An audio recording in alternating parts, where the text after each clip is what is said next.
हाँ, तो सभी बच्चे इसे ध्यान से देखें। जो हमने किताब पढ़ी थी, जो हमने पुस्तक पढ़ी थी, उस पुस्तक के हिसाब से हमने सारा कुछ ख़त्म कर लिया। ये सारी चीज़ें जो हैं इसके अंदर जो बताई गई हैं, ये सारी चीज़ों को देखो हमने देख भी लिया है।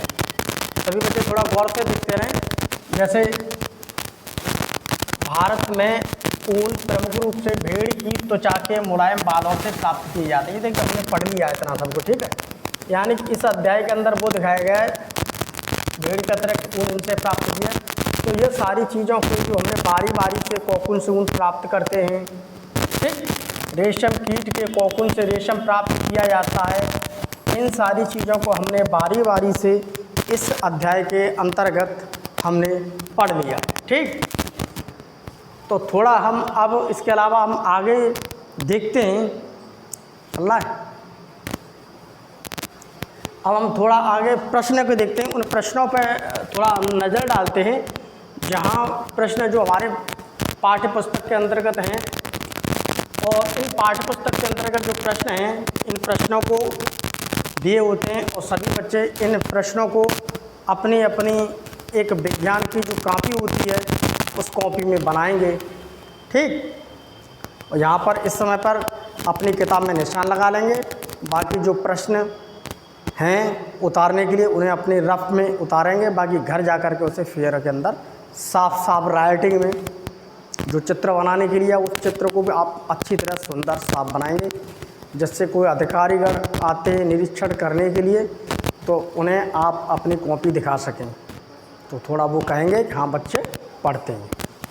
तो देखिए, ऊन धारण करने वाले जंतु होते हैं। देखिए, ऊंट और याक ये भी ऊन धारण करते हैं। अल्पेका और लामा ये भी ऊन धारण करता है, इस पर भी इससे भी ऊन मिलती है। अंगोरा बकरी एवं कश्मीरी बकरी इससे भी मिलती है। तो इसका मतलब ये हुआ कि ये तीनों ही क्या हैं, तीनों ही विकल्प बिल्कुल सही है, सभी से मिलती है। अगले प्रश्न देख रहा, भेड़ तथा रेशम कीट होते हैं। अगर हम भेड़ की बात करते हैं तो भेड़ क्या खाती है, घास खाती है, यानी हरा चारा खाती है। और जो हरा चारा खाते हैं उसे कहते हैं हम क्या, शाकाहारी। ठीक उसी प्रकार से भेड़ से हमें ऊन मिलती है और रेशम से हमें रेशम प्राप्त होता है। इससे हमसे क्या प्राप्त होता है, रेशम। दोनों ही ऐसे हैं जिनसे हमें कपड़ा मिलता है। अगर हम रेशम के कीट की बात करें, अगर हम रेशम के कीट की बात करें, ठीक है, तो रेशम का कीट किस पर होता है, ये शहतूत की पत्ती पर, तो उसी को खाता है। तो इसका मतलब ये क्या हुआ, शाकाहारी। शाकाहारी वाला विकल्प हमारा सही है, ठीक है। भेड़ के रेशों की चिकनाई, जैसे भेड़ से हमने ऊन उतारते हैं उसके बाद उस पर चिकनाई होती है, धूल भी होती है। इस सब गर्द इत्यादि को निकालने के लिए हम क्या प्रयोग करते हैं, जो प्रक्रिया होती है वह कहलाती है क्या, अभिमार्जन, ठीक। उसके अलावा रेशम है, तो रेशम क्या है, ये मानव के द्वारा नहीं बनाया गया है और नहीं कोई पादप रेशा है। और रेशम क्या है, एक जंतु रेशा। तो रेशम का जो कीट है इसे कहते हैं रेशम कीट। तो ये क्या है, ये क्या है, एक जंतु है। कीट क्या है, एक जंतु। तो जंतु से प्राप्त होने वाले रेशे क्या कहलाते हैं, जंतु रेशे कहलाते हैं, ठीक। जंतुओं से प्राप्त होने वाले रेशे कहलाते हैं जंतु रेशे। अब हम आगे देखते हैं। अब हम जब आगे देखते हैं तो देखिए आगे भी अब हम थोड़ी सी चीज़ को देखते हैं। तो देखिए यहाँ पर क्या है, ऊन सामान्यतः पालतू भेड़ों की त्वचीय मुलायम बालों से प्राप्त किए जाते हैं। जो भेड़ होती है, जो भेड़ के मुलायम बाल होते हैं जो उसके शरीर पे मिलते हैं, उसके आगे वाले चेहरे को छोड़ करके उन मुलायम बालों से क्या प्राप्त होती है, ऊन बनाने वालों को क्या प्राप्त होती है? ऊन। इधर देखो, ऊन के रेशों के बीच वायु रुककर ऊष्मा की कुचालक का कार्य करती है। ये देखो अभी मैंने सब पढ़ा दिया है, केवल खाली स्थानों भर लो। ठीक, रेशम प्राप्त करने के लिए रेशम कीट पालन विज्ञान कहलाता है क्या? सेरीकल्चर कहलाता है। ठीक, प्यूपा के चारों ओर रेशम ग्रंथि से स्रावित पदार्थ से लिपटी रचना क्या कहलाती है? कोया या इस प्रकार का देखो बना हुआ होगा।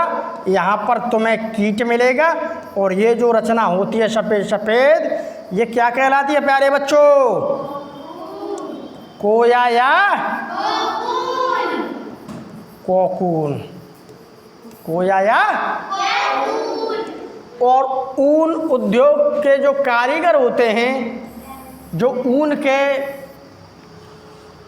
बड़े बड़े कारखाने होते हैं, वहाँ पर जो लोग काम करते हैं, तो उन्हें जैसे भेड़ होती है तो भेड़ के ऊपर एक जीवाणु पाया जाता है जिसे हम कहते हैं एंथ्रेक्स। तो एंथ्रेक्स एक ऐसा जीवाणु होता है जो इंसान को क्या कर देता है? इंसान को उसकी सांस के साथ चला जाता है, तो उसके जो फेफड़े होते हैं उन फेफड़ों को क्या करता है? वो नुकसान पहुंचा देता है। ये सारी चीज़ मैंने इससे पहले तुम्हें पढ़ा दी हैं। ठीक, अभी मैं सारी चीज़ दिखा दूंगा मैं तुम्हें बाद में। और ये फिर चला गया, ये एक्स्ट्रा लग गया। चलो कोई बात नहीं, अभी आ जाएगा। पीपीटी ये पूरी अभी निकल आएगी जो तुम्हें अभी बता रहा था मैं, उसके बारे में जो मैं तुम्हें बता रहा था। ठीक है, देखो ये तुम्हें बताया था मैंने अभी कि ये देखो एंथ्रेक्स स्टार्ट शुरू हो जाता है, एंथ्रेक्स वाला ये जो है सिस्टम। ठीक है, ये क्या है आपका? एंथ्रेक्स। तो एंथ्रेक्स वाले में हम देखते हैं, ये एंथ्रेक्स वाले में ये देखिए एंथ्रेक्स, ये देखिए रोग हो जाता है। ठीक, इस प्रकार से ये रोग हो जाता है, एंथ्रेक्स चलने लगा। और हम कहाँ चल रहे थे? अब हम यहाँ पर आते हैं। अब हम कहाँ आते हैं? यहाँ पर। यहाँ पर आकर के थोड़ा हम इसको देख लेते हैं। ठीक, एक सेकंड, अभी हम इसे देखते हैं। तो सबसे पहले हम इसी को ये काम देखिए, अभी इसमें बता देता हूँ मैं। अब हम इसमें देखिए और भी आगे जब बढ़ते हैं तो उन प्रश्नों को थोड़ा देखिए। कश्मीरी बकरी के बालों से पश्मीना ऊन की सालें बनाई जाती हैं, ये चीज़ क्या है? बिल्कुल सही है। ऊन प्राप्त करने के लिए भेड़ के बालों को जाड़े के मौसम में काटा जाता है, तो ये चीज़ क्या है? बिल्कुल गलत। क्योंकि जाड़े के मौसम में अगर हम भेड़ के बालों को काट देंगे तो भेड़ तो ठंड से मर जाएगी। तो भेड़ क्या होगा? ठंड से मर जाएगी। इसलिए भेड़ के बालों को हम कम काटते हैं, गर्मियों के मौसम में। ठीक, अच्छी नस्ल की भेड़ों को अच्छी नस्ल की भेड़ों को जन्म देने के लिए मुलायम बालों वाली विशेष भेड़ों के चयन की प्रक्रिया वर्णात्मक प्रजनन कहलाती है। ये बात बिल्कुल सही है। देखिए ये है एक भेड़, ठीक, और ये है एक अच्छी नस्ल की भेड़। ये क्या है? अच्छी और नस्ल की भेड़। इसके बाल कैसे हैं? मुलायम। ठीक, इसके बाल कैसे हैं? मुलायम। ये एक भेड़ है, ठीक है, ये भी देखो एक भेड़ है।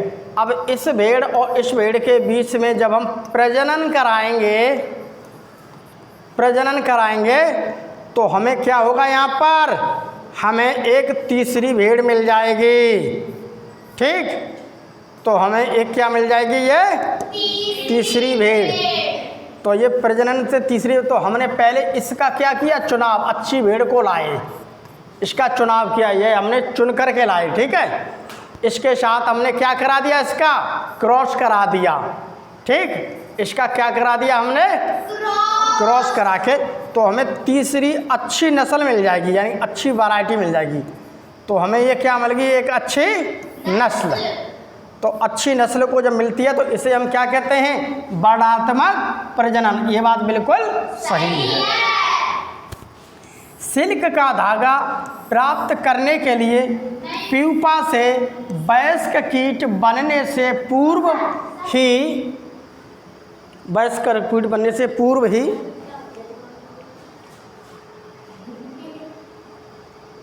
टर्न ऑफ एंड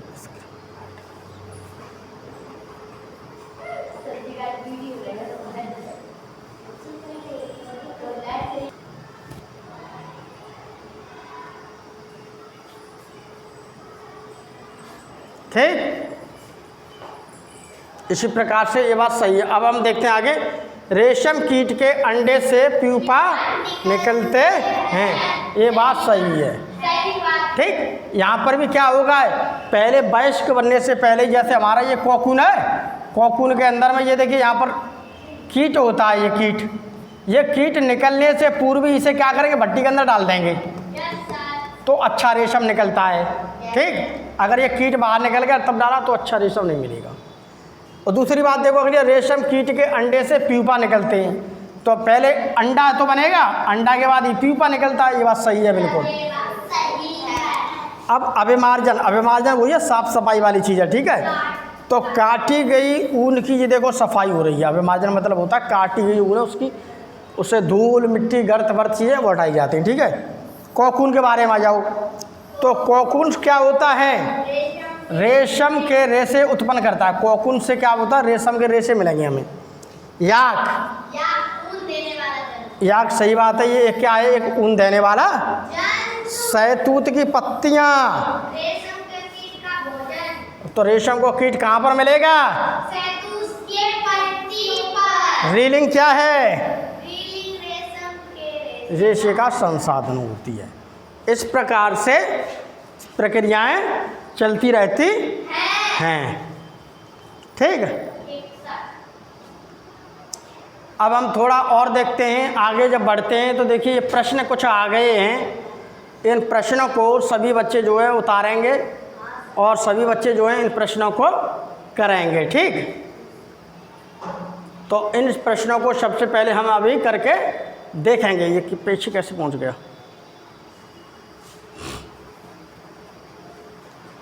सारे के सारे प्रश्न दिए हैं, ये सारे के सारे आपके सामने प्रश्न दिए हैं। इन सारे प्रश्नों को आप उतार लेना, ठीक है। इन्हें क्या समझाना है, बाकी सारी चीज़ तो मैं समझाएगा।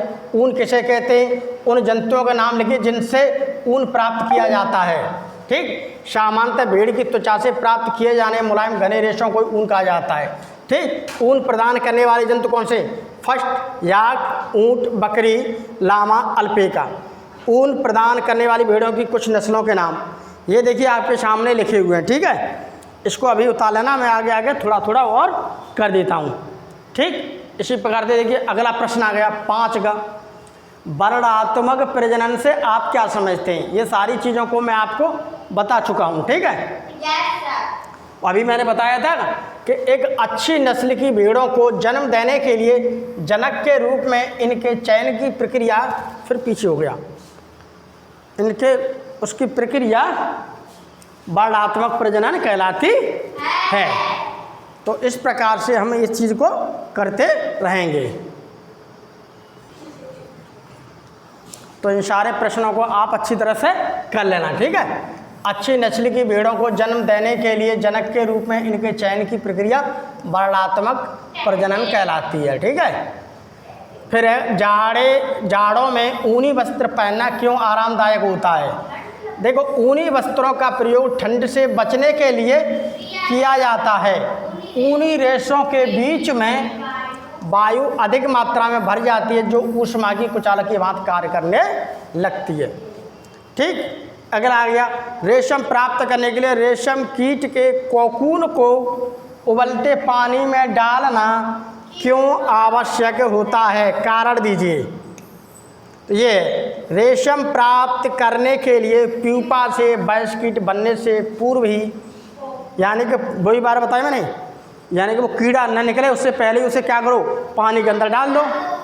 जैसे पानी के अंदर डाल दो तो 10-15 मिनट पड़ा रहेगा, तो 10-15 मिनट डालने के बाद फिर उससे जो रेशम प्राप्त होता है वो सबसे बढ़िया क्वालिटी का आपको रेशम मिलेगा।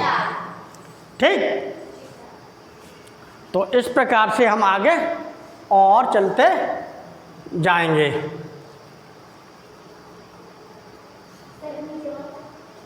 इसके अलावा अगला कौन सा क्वेश्चन आ गया, अब टसर रेशम। ठीक, अब इस प्रकार से देखिए अगला प्रश्न है, रेशम कीट के विभिन्न किस्मों से प्राप्त कुछ रेशम के रेशों के नाम बताइए। टसर रेशम, मूंगा रेशम, कोशम रेशम, एरी रेशम। ऊन तथा रेशम के दो उपयोग। ऊन के दो उपयोग लोगे तो क्या दिक्कत है, पूरा चैप्टर तो तुम्हें पढ़ाई दिया है। ऊन के दो उपयोग क्या है, देखिए पहला तो यह है कि सर्दी के मौसम में ऊनी वस्त्र पहनने पर शरीर का ताप स्थिर रहता है और ठंड नहीं लगती है। गर्म रहता है, ताप स्थिर रहेगा और ठंड नहीं लगेगी। दूसरा देखो क्या है, कालीन बन जाती है, गलीचे बन जाते हैं, पावदान बन जाते हैं, ये सब ऊन का जो काम है। रेशम का क्या काम है, रेशम के वस्त्र हल्के होते हैं और मुलायम होते हैं। अन्य वस्तुओं पर ये हल्के होंगे, मुलायम होंगे, चमकदार होते हैं। दूसरा क्या है, जैसे पैराशूट भी बना सकते हैं, बुलेट प्रूफ भी बना सकते हैं, जैकेट आदि इत्यादि बनाई जाती हैं। तो ये सारे प्रश्नों को सभी बच्चे कर लेंगे। ठीक है, उसके बाद अगला देखिए हमारे पास देखिए प्रश्न आ गया। अगला जो है उस प्रश्न को देखिए थोड़ा क्या इसमें कह रहा है। अगला देखिए प्रश्न क्या है, भेड़ के रेशों को ऊन में संसाधित करने के विभिन्न चरणों को लिखिए। तो ये विभिन्न चरण हैं। भेड़ पहले देखो क्या है, भेड़ के बालों की कटाई होगी, फिर अभिमार्जन होगा, फिर छटाई होगी, फिर उनकी कताई होती है, फिर रंगाई होती है, फिर बाद में फिर उनके ऊनी धागे बनते हैं। पेन नहीं ले रहा अभी मैं। उस प्रकार रेशम कीट के जीवन चक्र का सचित्र वर्णन कीजिए। ठीक, तो अगर ये इस प्रकार का कोई प्रश्न आ जाता है कि रेशम कीट के उसका सचित्र वर्णन कीजिए, तो अगर ऐसा प्रश्न अगर तुम अपनी कॉपी में लिखना चाहते हो तो उसका देखो इस प्रकार के डायग्राम बना देना। ये एक रेशम का कीट है और ये पत्तियों बंडे, ये तो सिंपल हाथ का ही बना हुआ है। ठीक है, किताब में तो चित्र है, कॉपी के बता रहा हूँ, कॉपी के में। तो इस प्रकार के देखिए हमारे प्रश्नों जो पूरे पाठ पढ़ाए जाते हैं, तो पाठों के बीच, पाठों के लास्ट में जो प्रश्न होते हैं उन्हीं प्रश्नों को लोग देखते हैं, उन्हीं प्रश्नों से सवाल आते हैं और उन्हीं प्रश्नों से क्या हमारे वार्षिक परीक्षा, अर्धवार्षिक परीक्षा में ये सवाल आ जाते हैं। इसी प्रकार के प्रश्न आते हैं, इस प्रकार प्रश्नों कर लूँ। और चैप्टर को तो मैंने अच्छी तरह से पीपीटी से इसी वजह से पढ़ाया है कि तुम्हें और किसी चीज़ की दिक्कत ना आए। तो इस प्रकार से हम देखो पढ़ेंगे, वो करेंगे, तो यहाँ तक जा कर के हमारा चैप्टर क्या हुआ, पूरा ख़त्म हुआ।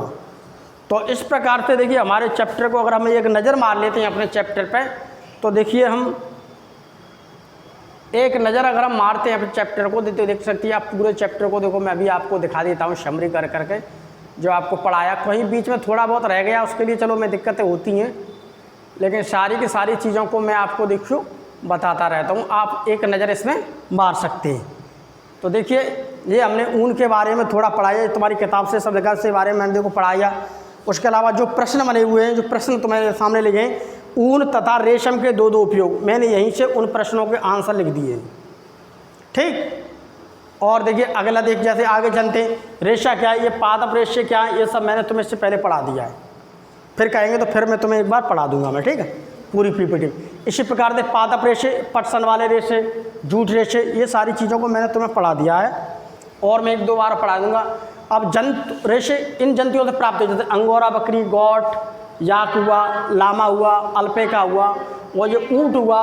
तो इन सब से क्या होता है, इन सारी चीज़ों से क्या है, हमें ऊन प्राप्त होती है। ठीक, ये तुम्हारी पुस्तक का सार है, जिसे मैं एक बार और दिखा रहा हूँ तुम्हें।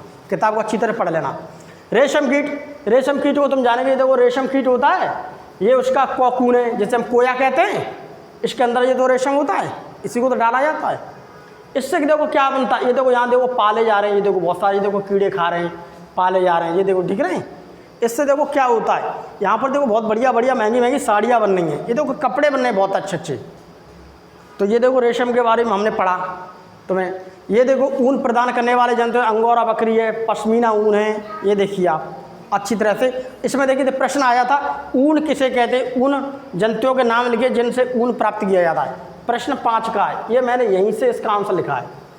भेड़ की त्वचा के बाल से प्राप्त किए जाने मुलायम घने रेशों को ऊन कहा जाता है। ठीक, ये देखिए लामा है, दक्षिण अमेरिका मिलता अल्पाका है। ठीक, बच्चों तो जो गृहकार है पश्मीना ऊन की शान है, ये तुम्हारे लिए गृहकार दिया था मैंने बीच में। ऊन तैयार करने की विधि, ठीक, ऊन तैयार करने की विधि के बारे में देखिए। जो भेड़ होती है, भेड़ के जो दाढ़ी के रूखे बाल होते हैं उन्हें काट के अलग कर दिया जाता है। उसके अलावा उसकी त्वचा पर जो स्थित बहुत मुलायम सॉफ्ट बाल होते हैं, उन्हीं बालों से देखिए इस वाले बालों को छोड़ के अलग कर दिया। ये वाले जो बाल हैं ना इसकी त्वचा पर, इन वाले बालों से ही हमें ऊन मिलती है। ये देखो निकाल रहा है ऊन आएगा। ठीक, भेड़ पालन और प्रजनन, प्रजनन के बारे में जो भी देखो प्रश्न आता है या जो भी कुछ है वो देखो यहीं पर देखो लिख दिया है मैंने। ये भी मैंने पढ़ाया था तब मैंने तुम्हें दिखाया। भेड़ों का बड़ संकर, एक भेड़ हमने कौन सी बीकानेरी ले ली, एक भेड़ हमने ये ले ली अच्छी किस्म की। इनका हमने आपस में संकर कराया चुन करके, तो क्या बन गई हमारी हिसार डेल, एक भेड़ बन गई।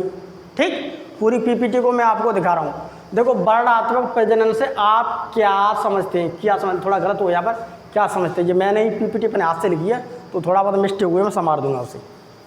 ठीक, ये नस्लें हैं, भेड़ की नस्लें कौन कौन सी नस्लें, ये तुम्हारी किताब में लिखा हुआ है।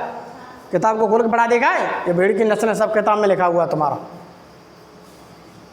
कुछ भारतीय नस्लें पूछते तो ये है नस्ल। ठीक है, ये देखो भेड़ को देखो निकाल लें। सबसे पहले क्या किया, भेड़ के बालों की हमने कटाई की, ये देखो कटाई हो रही है। ठीक, उसके बाद अभिमार्जन, अभिमार्जन एक बड़ी सी देखो टंकी बनी हुई है, उसमें ऊन को देखो कैसे किया जा रहा है, उसकी सफाई की जा रही है, धूल मिट्टी करते निकाले, उसे अभिमार्जन कहते हैं। ठीक है, अभिमार्जन। फिर अब जो ऊन थी उसकी छटाई करने लगे, वो देखो लेके छटाई, ये देखो छटाई हो रही है। ठीक, उसके बाद कटाई हो रही है, बालों के देखो काटते हैं, देखो सारी चीज़ कटिंग होती है, देखो कटिंग हो रही है, यहाँ पर शॉर्टिंग हो रही है, ये देखो मशीन है, सब मशीन है। ठीक, रंगाई, अब जो भेड़ की ऊन मिली उसके देखो देखो ऊन को देखो कैसे कैसे कलर में रंग दिया है। ठीक, ऊन रंग के देखो बढ़िया बढ़िया स्वेटर बन गए, ये फैक्ट्रियों में स्वेटर बन रहे बढ़िया बढ़िया। ठीक, तो उसके अलावा ऊनी धागा बनाना, अब मशीनों पहुँच गए, देखो उनके कितने बढ़िया बढ़िया सुंदर सुंदर धागे बन रहे हैं, देखो पूरी मशीन बना रही है। ठीक, सारी चीज़ को देखो मैंने तुम्हें बता दिया। ये वो रोग है शॉर्टेज रोग, जो इसमें धंधे में काम करते हैं, ऊन के धंधे में जो लोग काम करते हैं तो उन्हें शॉर्टेज रोग हो जाता है। शॉर्टेज रोग किससे होता है, एक एंथ्रेक्स से। ये देखो एंथ्रेक्स नाम का एक जीवाणु होता है, इस एंथ्रेक्स नाम के जीवाणु से हो जाता है। ठीक है, जिसकी वजह से हमें सांस लेने में दिक्कत होती है। अगर पहली चीज़ से बात, चीन एक ऐसा देश है जहाँ पर सबसे ज़्यादा मात्रा में क्या होता है, यहाँ पर भेड़ को ऊन को पिया जाता है। भेड़ की संख्या अगर देखी जाए तो चीन में सबसे अधिक है। ठीक, और दूसरे नंबर पर अगर हम बात करते हैं तो ऑस्ट्रेलिया हमारा, और तीसरे नंबर पर देखिए हमारा क्या है, तीसरे नंबर देखिए हमारा ये भारत है। तो भारत में भी भेड़ पाली जाती है, देखो भारत में भेड़ पाली जा रही है। पहले नंबर पर चाइना, दूसरे नंबर पर ऑस्ट्रेलिया, तीसरे नंबर पर भारत। किताब में लिखा हुआ है तुम्हारी में सब में।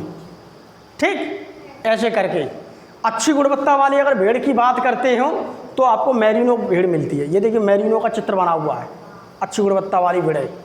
देखिए कितनी सुंदर पीपीटी में। ठीक, इसका इकाई 2 में मैं तुम्हें पढ़ाई चुका हूँ। इकाई 2 में रेशम के बारे में देखो सब कुछ था। ये देखो रेशम के बारे में तुम्हें बताया मैंने, कल ही पढ़ाया मैंने तुम्हें। सारी चीज़ देखो रेशम के बारे में गौर से देखिए, पूरी पीपीटी में देखो कितना बढ़िया तरीका, सुंदर तरीका से पीपीटी बना के लाया हूँ। उसके बावजूद भी बच्चे पढ़ते नहीं हैं। इसे घर जाके आप जितना पढ़ोगे उतना ही तुम्हारी समझ में आता जाएगा, क्योंकि बहुत ही आसान तरीका से हर SCRT की एक लाइन को मैंने तुम्हें समझाया है। ठीक है, उसके अलावा ये देखिए बहुत सारी ऊन की उपयोगिता के बारे में, पैराशूट, हमने क्या सीखा, ये सारे प्रश्नों को तो अभी हम सब लोग कर ही चुके हैं। ठीक, तो इन सारी चीज़ों को हम लोग कर चुके हैं। तो आप ऐसा कीजिए, जो प्रश्न आपने नहीं किए वहाँ से थोड़े आप प्रश्नों को लिख लीजिए। ठीक है, तो ये प्रश्न जो हैं आपके, ये तो सब तुमने कर ही लिया होगा। अभी यहाँ से कुछ प्रश्न हैं, इन प्रश्नों को आप लिख लीजिए। ठीक, आराम से सभी बच्चे बैठ कर के लिख लें।